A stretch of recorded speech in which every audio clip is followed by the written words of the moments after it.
Então, pessoal, um prazer mais uma vez estar aqui com vocês. Eu me chamo Adriel. Um pouquinho de mim, né? Eu nasci em Curitiba, aí eu fui para Belo Horizonte, lá por volta dos meus 14 anos, formei em ciência da computação lá, casei. Foi onde eu comecei a ler e estudar sobre desenvolvimento de software. Nos anos 2000, eu já estava lendo ali os artigos do Bruno Souza na Java Magazine, né? E depois fui trabalhar como arquiteto de software, e, com o tempo, fui migrando um pouco para gestão organizacional, melhoria de processos. Aí eu fui para o Espírito Santo, onde 7 anos morando ali em Vila Velha, coladinho com Vitória, né, com a capital, eu comecei a trabalhar também com Design Thinking, experiência do cliente, System Thinking, tentando integrar todos esses conceitos, né, gestão por processos e outros temas. E agora estamos aqui em Camboriú, para mais uma empreitada a partir de 2019. Atualmente eu trabalho numa empresa de Belo Horizonte, chama-se Arc Business Agility, e como consultor, né, na parte de agilidade, design de serviços, processos, experiência do cliente também. Então, eu não sou um especialista em experiência do cliente, mas esse é um tema que sempre está dentro do meu trabalho e eu tento incluí-lo de alguma forma. Tá? Então, vamos passando aqui para o conteúdo. Deixa eu ver se está tudo certinho aqui. Isso, legal. A gente fala muito sobre valor, né?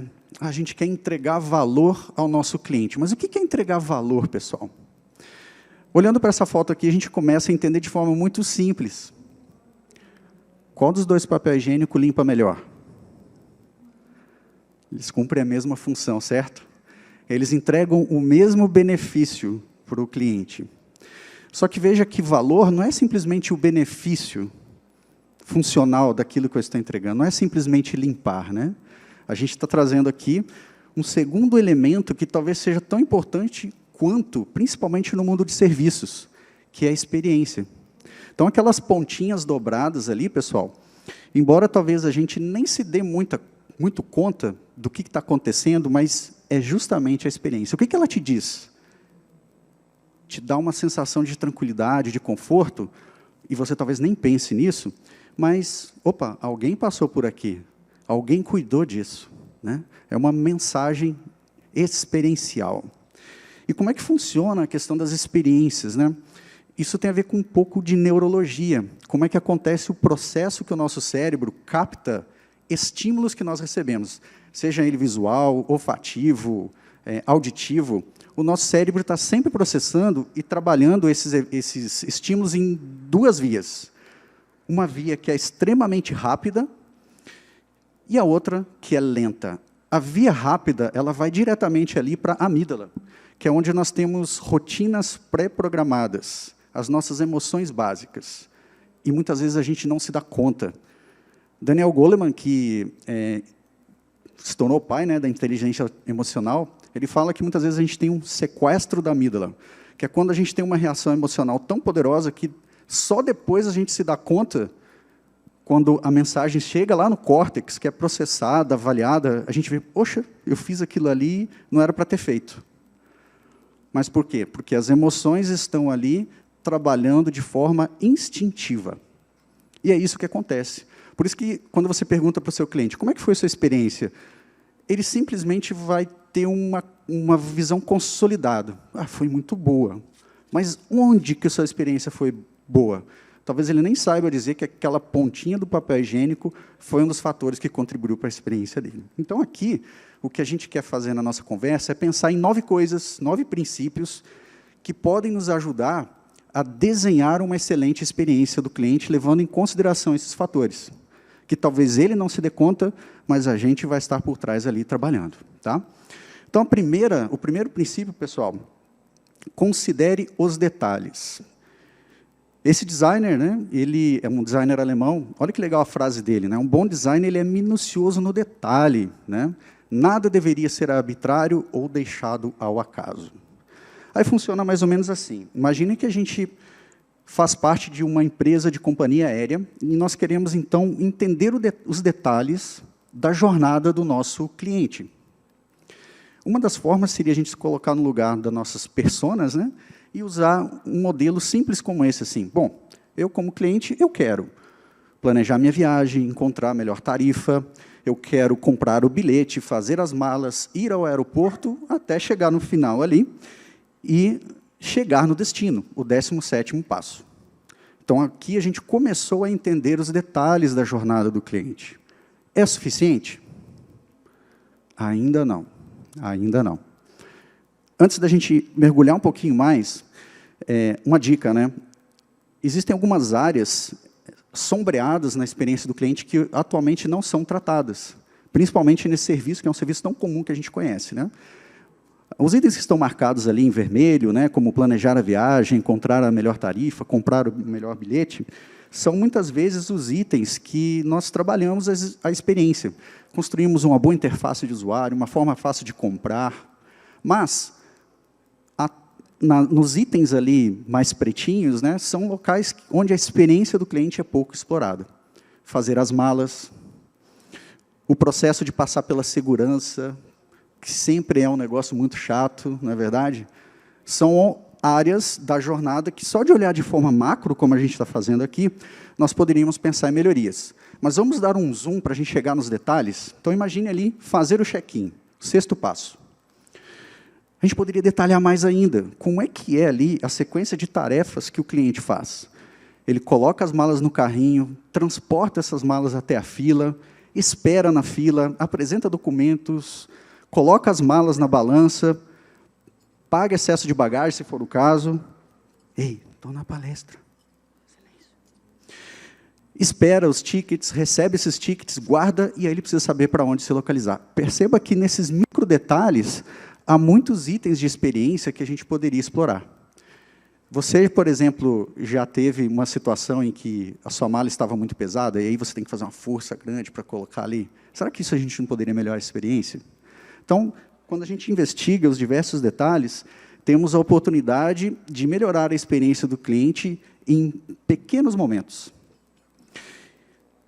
Um segundo princípio super interessante aqui, pessoal, é entender os objetivos por trás da compra e da interação que o cliente está fazendo com o nosso serviço ou produto.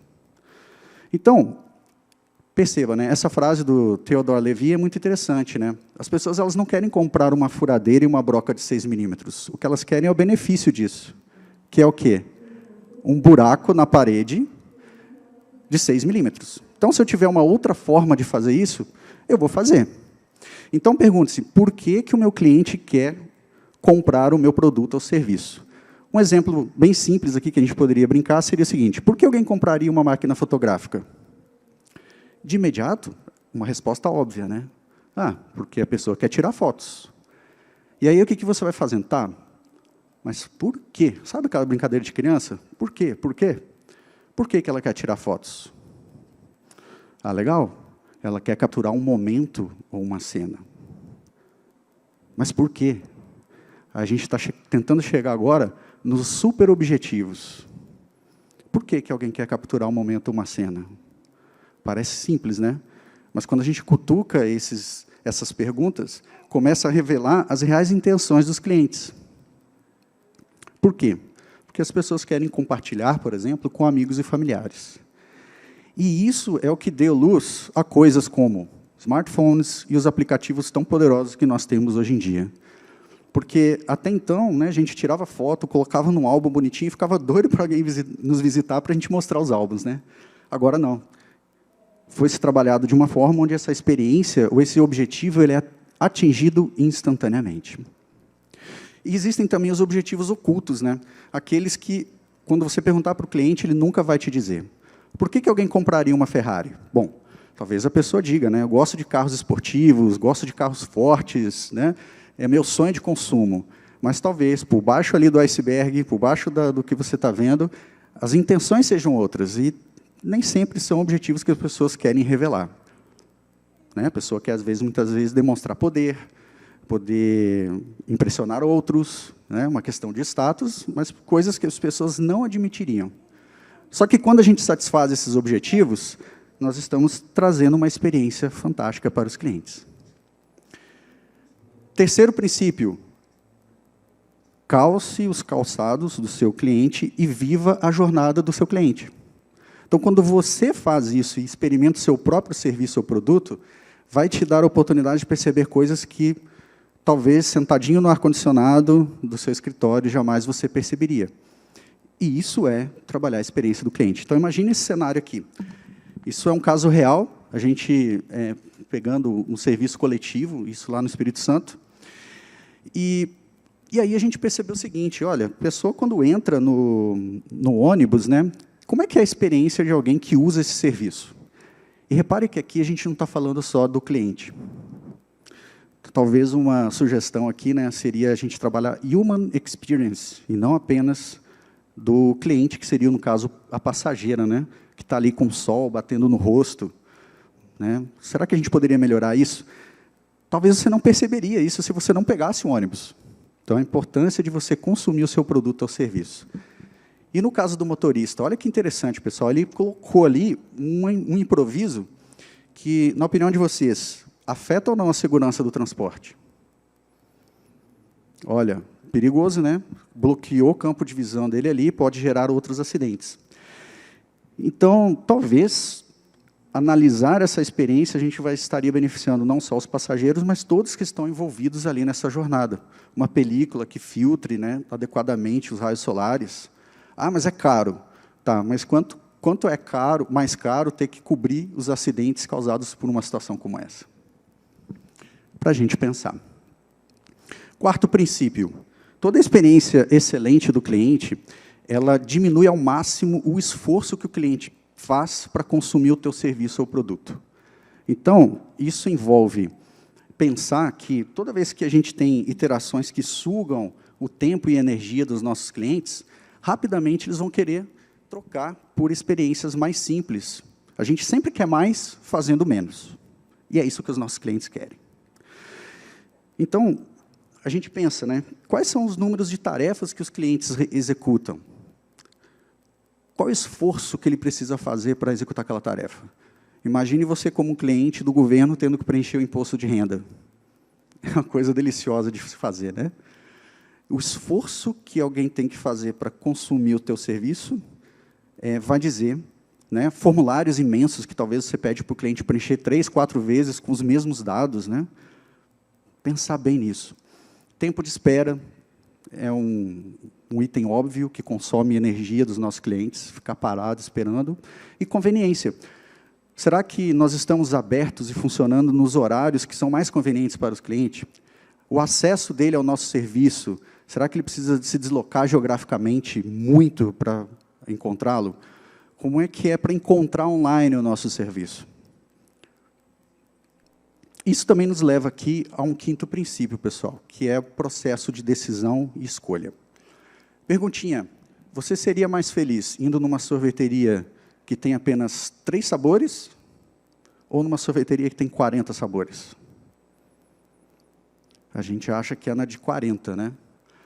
Mas o fato é que na de 40 você tem uma carga de escolha e fatiga muito maior do que na de 3. E, incrivelmente, várias pesquisas mostram que quanto menos escolhas a gente der para o nosso cliente ou facilitar o processo de escolha, melhor será a experiência. Vamos ver se vai até o fim, né? Então, por isso que caras aí como Mark Zuckerberg, Steve Jobs, eles não escolhiam roupas, né? Então, acordava de manhã, camisa preta, calça jeans, tênis. Por quê? Só de ter que escolher a roupa no dia, você já está gastando energia, o seu músculo da escolha, e vai enfraquecendo isso ao longo do dia. Então, o que a gente quer fazer? Facilitar o processo de escolha. Então, imagine que você chega num restaurante, tem aquele cardápio, quem já nunca passou por isso, né? Que parece mais um manual lá, que tem 20 páginas, né? Excelente, né? Esse restaurante fantástico. Mas, como é que a gente poderia... Eu quero ter todas essas opções, mas se eu consigo agrupar de uma forma mais inteligente, talvez eu primeiro mostre assim, olha, quais o grupo de coisas que você quer? Quero carnes. Só que um cardápio muito grande como esse, muitas vezes você precisa andar várias páginas para chegar naquele grupo. Talvez se você inicialmente já coloca ali, né, quais são os grupos de coisas que a gente tem? Até 7 no máximo, né, geralmente dizem que é um número aí, bom para a gente poder escolher. Então, ok. Dessas 7, eu escolhi uma, e aí sim eu tenho mais outras opções. Então, você vai trazendo as escolhas num caminho mais simples. Tá? E esse processo omakase, né, que é o chefe decide por você. Então, muitas vezes, né, quando eu chego com a minha esposa, a gente vai jantar em algum lugar e tudo, eu estou tão cansado no dia que eu falo assim, não quero nem escolher, escolhe para mim. Né? Por quê? É facilitar esse processo decisório que muitas vezes a gente já está cansado. Né? Então, pense nisso. Como é que você ajudaria o seu cliente a escolher? Sexto princípio. Nossos clientes vão cometer erros, que a culpa é deles, ao consumir o nosso serviço ou produto? Vão. Como é que a gente ajuda para que eles não cometam os erros? Porque toda vez que a gente erra, isso gera estresse. Quando a gente está estressado, o que acontece conosco? Adrenalina, cortisol.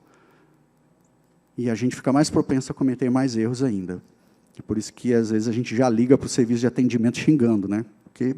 E, às vezes, foi a gente mesmo que errou. Né? Sem querer, mas claro que ninguém vai ficar errando de propósito, né, para consumir um produto ou serviço.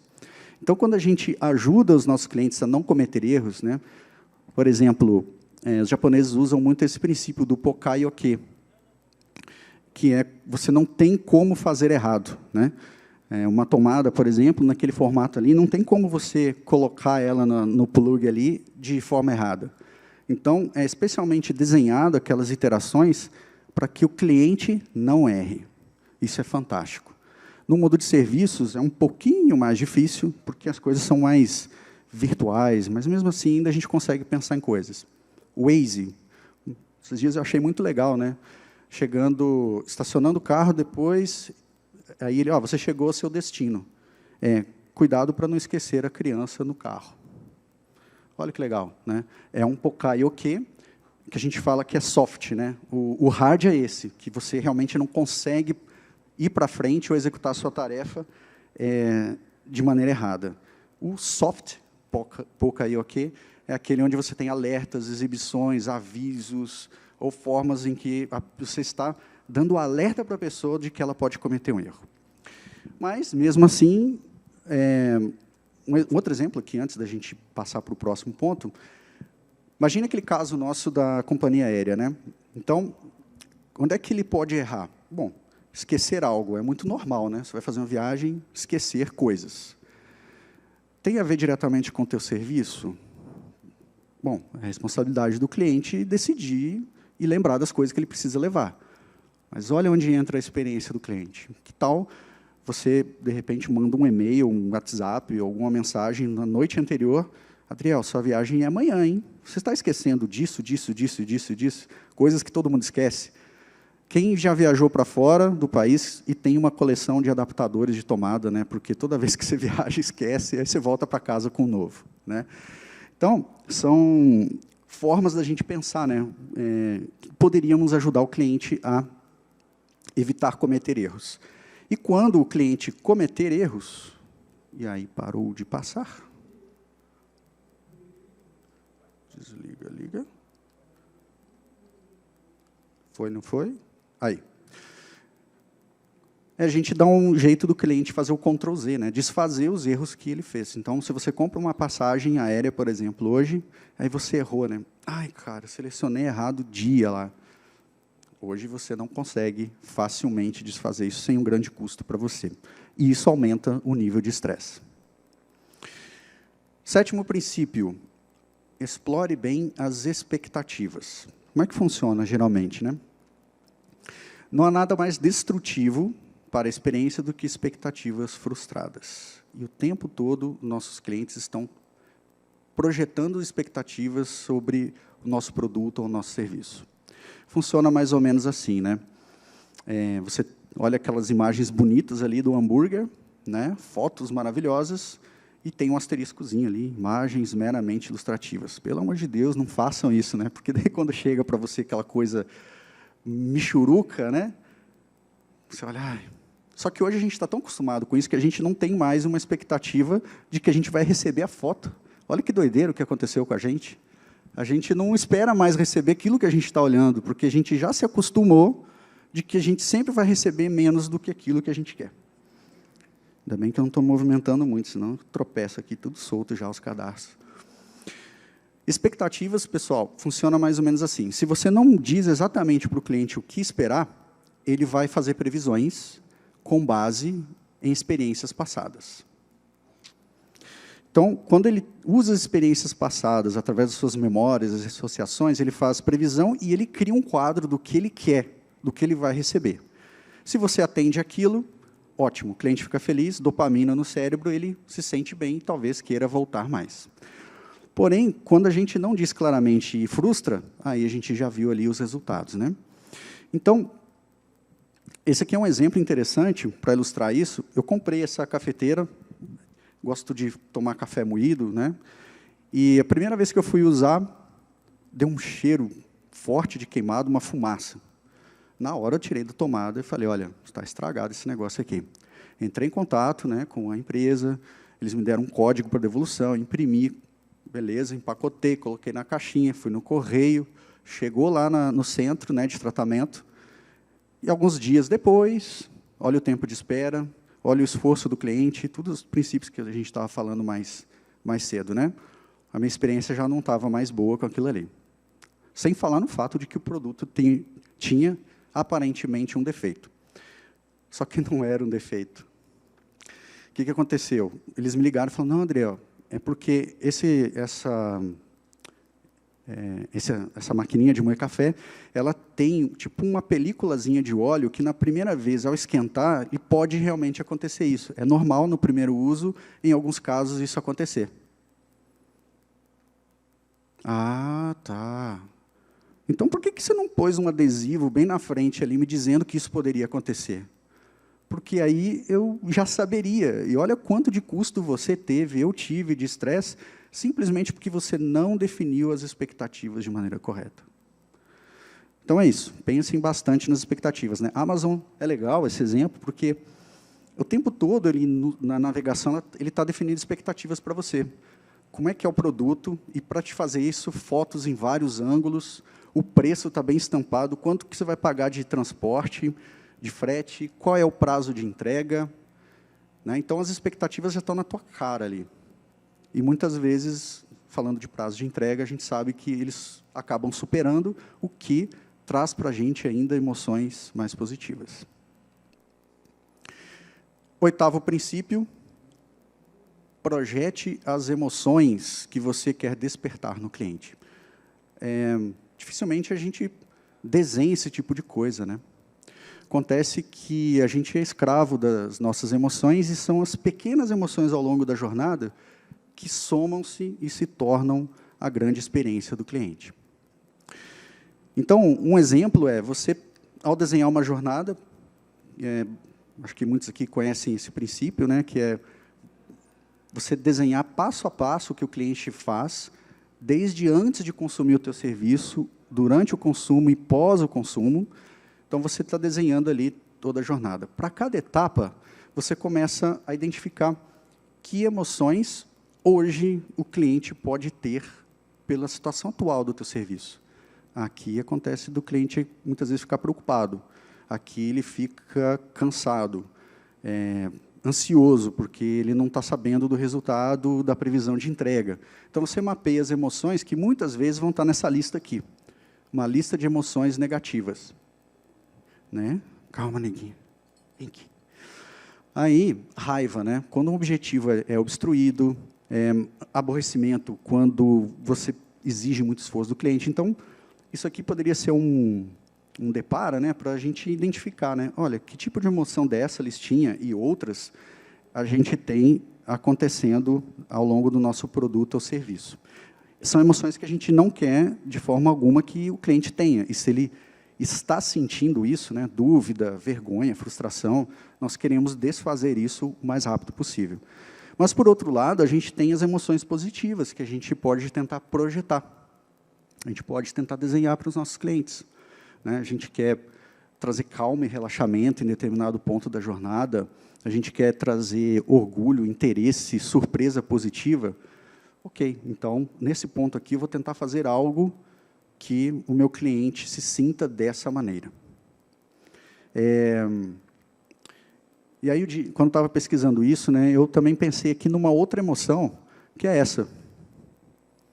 Que tal estimular o afeto? Talvez vocês sentiram um pouco isso, né? Hoje nós estamos numa época em que o mundo pet ele entrou para ficar na vida das pessoas, né?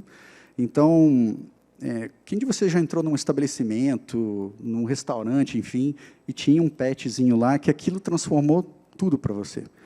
Nos anos 2000, eu lembro disso, a gente estava num restaurante lá em Minas, era tipo um bistrô assim, friozinho, tocando uma musiquinha gostosa, uma lareira, e no andar de cima moravam os donos.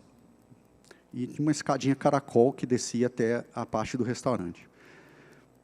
Uma certa hora, um Golden Retriever, aquele cachorro grandão assim, né, desceu correndo aquela escada caracol, e no início ali dos anos 2000 não era tanto assim a questão do pet, né, pet friendly. Os donos ficaram doidos, né? Não pode, cachorro, vamos tirar. Só que todos os clientes ali do restaurante estavam amando aquilo, né? Ah, vem cá, quer passar a mão e tudo. Aí o cachorro deitou debaixo da mesa ali de um deles, e aí os donos entenderam que aquilo ali, na verdade, era algo bom. Então, uma ideia, né? Será que na nossa jornada o cliente, de alguma forma, a gente pode trabalhar com o afeto, despertar esse tipo de sentimento neles? E, por último, pessoal, estamos falando aqui dos sentidos, né?